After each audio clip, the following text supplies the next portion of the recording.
আসসালামু আলাইকুম। আজকে আমি বানাবো পদ্ম ফুল, দ্যাট মিন্স ওয়াটার লিলি। এই পদ্ম ফুলটা পানিতে যদি ভাসাইতে পারতাম তাহলে কতই না ভালো লাগতো। তো চলুন আমি এই পদ্ম ফুলটা কিভাবে বানাইলাম তাই আপনাদের সাথে শেয়ার করি। এই পদ্ম ফুলটা বানানোর জন্য প্রথমেই লাগবে গ্লু গান। পদ্ম ফুলের পাপড়িগুলো আমি গ্লু গান দিয়েই বানাবো।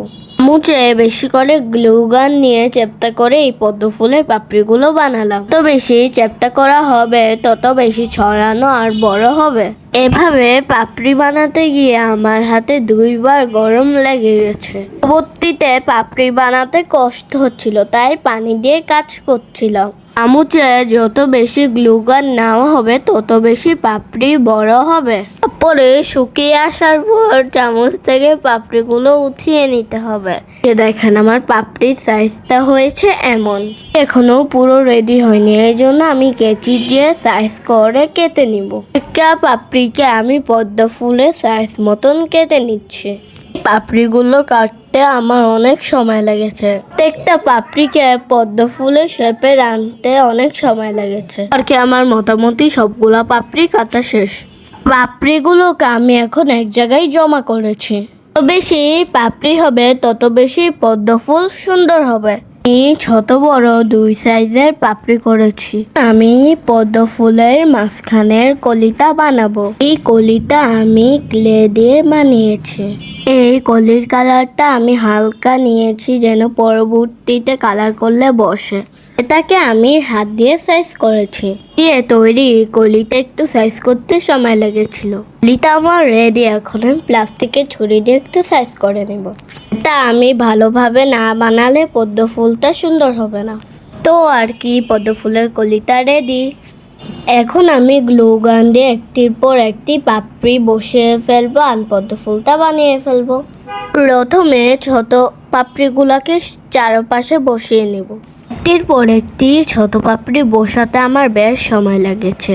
একটার পর একটা ছোট পাপড়ি বসাচ্ছি আর সাইজে মিলিয়ে দেখছি।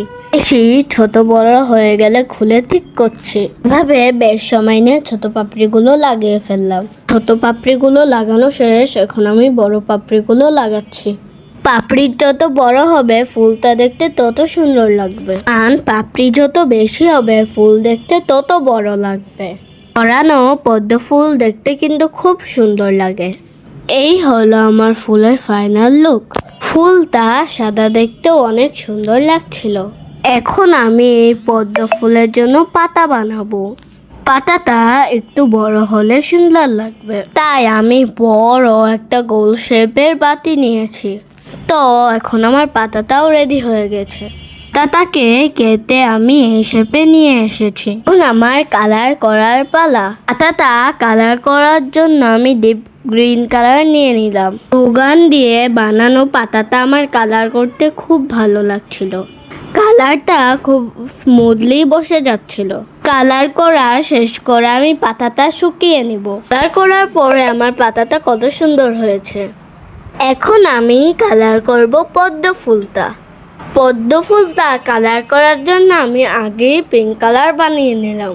রেড অ্যান্ড হোয়াইট কালার আমি মিক্স করে বানিয়েছি পিঙ্ক কালার। এই পিঙ্ক কালারটা দিয়ে আমি পদ্ম ফুলটা কালার করে নিচ্ছি।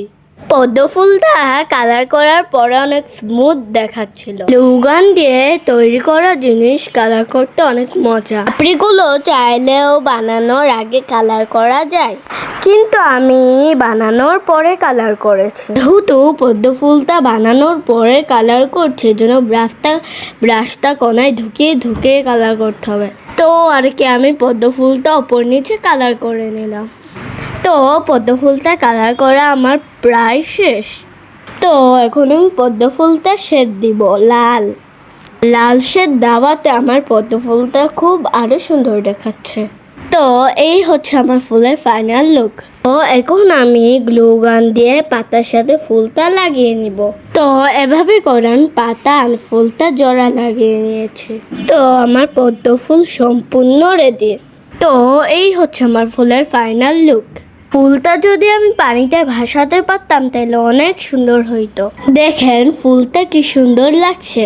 তো আবার আসবো নতুন একটা ক্রিয়েটিভ আইডিয়ার সাথে। তো ভালো থাকবেন, আল্লাহ হাফেজ।